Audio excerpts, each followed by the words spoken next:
Take full responsibility for what happens to you. It's one of the highest forms of human maturity, accepting full responsibility. It's the day you know you've passed from childhood to adulthood, the day you accept full responsibility.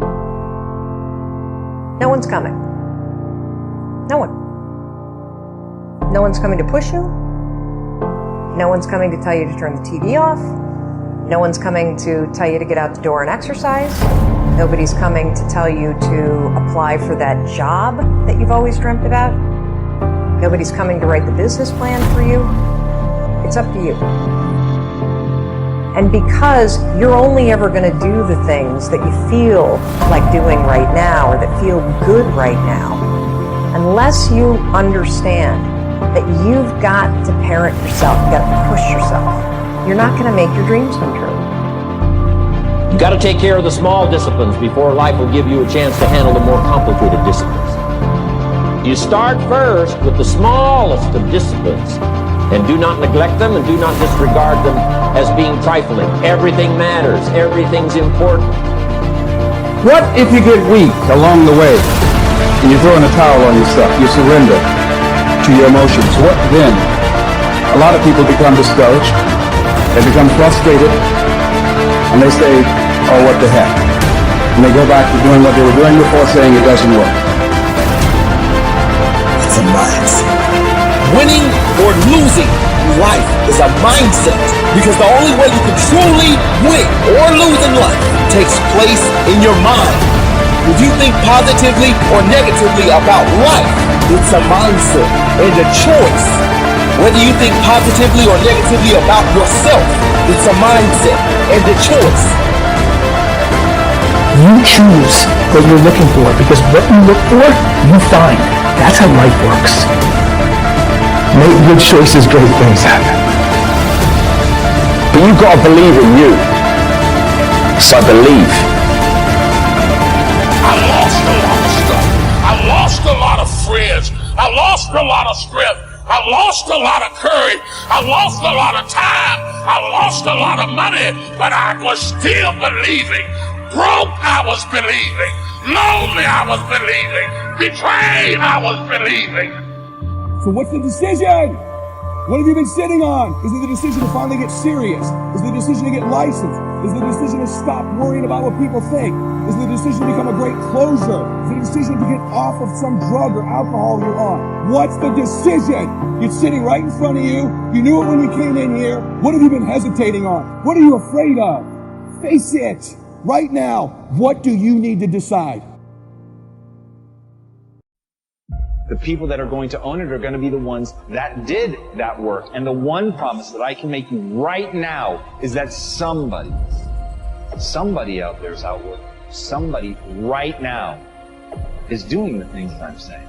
Somebody right now is doing the work of failing and getting up and getting better and pushing themselves and triggering that glorious adaptation response that makes humans the apex predator. Someone right now, they're putting in that work. And Einstein said those who've never failed have never tried. Wake your ass up. Let all the negative people in your life go. Can I change them? No! It's a full-time job changing yourself. All you got to do is start changing the way you think. You can protect yourself from negativity. And that's what stops most people, negative thoughts. You're waiting for someone to give you the opportunity. You're waiting for everything to line up. You're waiting for all the situations to come together perfectly. And I'm telling you, you cannot wait. You got to start working right now. You've got to want that pressure.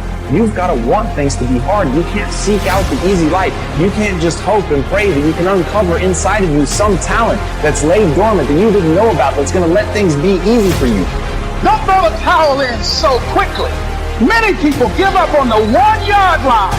This is my time. This is my moment. Tomorrow. Ain't no such thing as tomorrow. We only got today. Right? And it comes down to the story you tell yourself about yourself. You can't wait for that. No one can be that. You can't be like, oh, that thing's gonna knock on my door one day. No, it won't. You have to be able to recognize opportunities. How many hours a day you waste, or how many hours a week you waste. And your life can be too big to allow yourself to play too small. I want to explain the biggest myth that most people think leads them to success. And here's the myth. You might believe if you're scared to fail, you won't fail. Lies. Biggest myth ever. And I believed it. You see, I always thought that being scared to fail in life would literally keep me from failing. Imagine if Michael Jordan was scared of missing. He would have never taken a shot. Imagine if Steve Jobs was afraid of people not liking his product. There would be no iPhone. So ask yourself this. Do you want to be a person who fears failure, or do you want to be a person who loves success? Which one? You're going to have to pick today.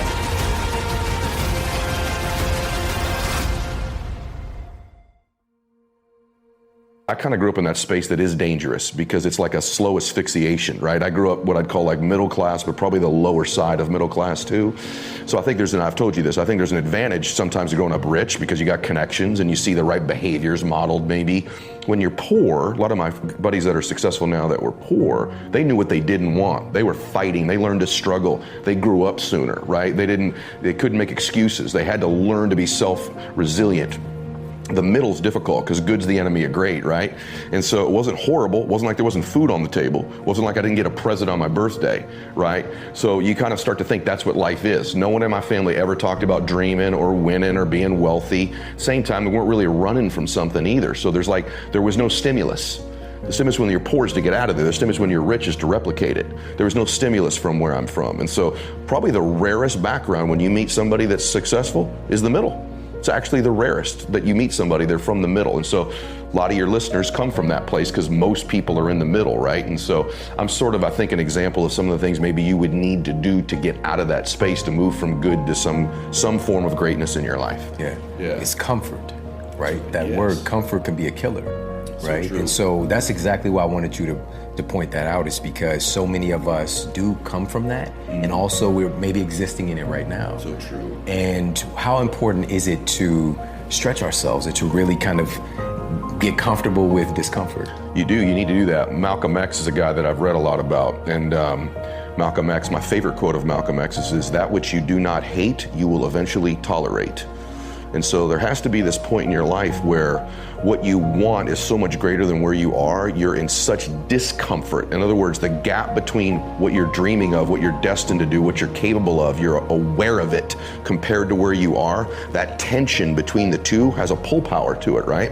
And so it's important all the time that wherever you are in life, that you're chasing that next version of you. There's this thing I'm just unbelievably passionate about. That is that I have this theory that I've told you this before, but that I think that at the end of your life, there's this place you come to. And I'm a Christian, so I think at the end of my life, I want the Lord to go, hey, well done, good and faithful servant. It doesn't matter what your faith is. You probably are aware there's history being made or an accounting. But I also think he's going to go, hey, by the way, this is who you could have been. I think he introduces you to the person you are capable of becoming. I really believe that at the end of your life, you're going to get introduced to the person you could have been, you were destined to be, that he made you to be. And so I'm chasing that dude. Every day I'm chasing that dude. That's the pull power for me. Every decision I make, the things I go through in my life, whether I'm going to go to the gym, whether I'm going to make a phone call, how I'm going to eat, does it get me closer to that guy? Because I think the best end of a life is well done by the Lord, and you're identical twins with that person. The bad end of a life would be, I meet this man I could have been, and we're total strangers. I mean, we're just complete opposites. I know nothing about this guy. There's no familiarity at all. And it means that I went down these easy roads. I took the comfortable road. The comfortable road will never lead you to the person you are destined to be, ever in your life. And so I don't know if you don't become obsessed with chasing that person, you end up never meeting him.